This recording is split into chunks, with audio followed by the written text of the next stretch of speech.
A little over 100 years ago, in 1897, a young girl from the Upper West Side of Manhattan wrote a letter to the editor of the New York Sun, one of New York City's newspapers at the time.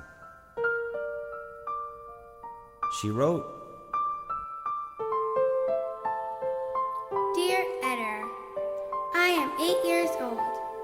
Some of my little friends say there is no Santa Claus. Papa says if you see it in the sun, it's so. Please tell me the truth. Is there a Santa Claus?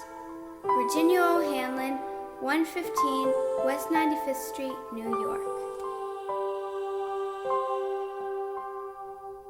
Now that letter wound up on the desk of a newspaper man named Frank Church.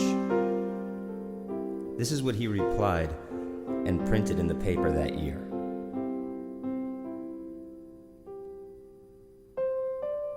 "Virginia, your little friends are wrong.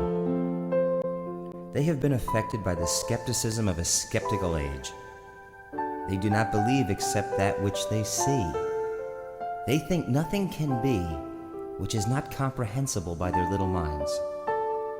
All minds, Virginia, whether they be men's or children's, are little. In this great universe of ours, man is a mere insect, an ant in his intellect compared with the boundless world about him. Yes, Virginia, there is a Santa Claus. He exists as certainly as love and generosity and devotion exist, and you know that they abound and give your life its highest beauty and joy. Alas, how dreary would the world be if there were no Santa Claus? It would be as dreary as if there were no Virginias. There would be no childlike faith then, no poetry, no romance to make tolerable this existence. We should have no enjoyment except in sense and sight. The eternal light with which childhood fills the world would be extinguished. Not believe in Santa Claus.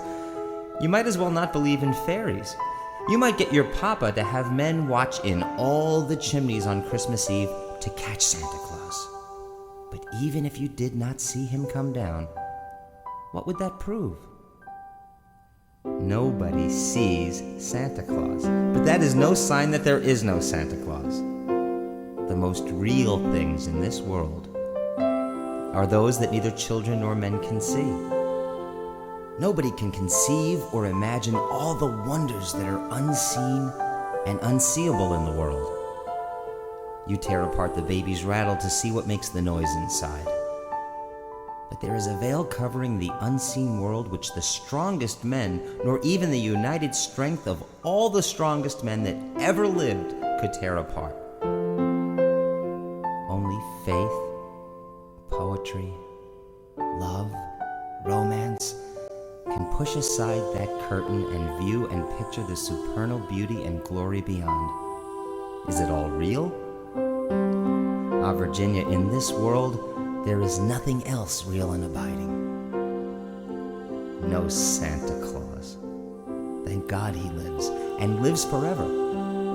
1,000 years from now, Virginia, nay, 10 times 10,000 years from now, he will continue to make glad the heart of childhood.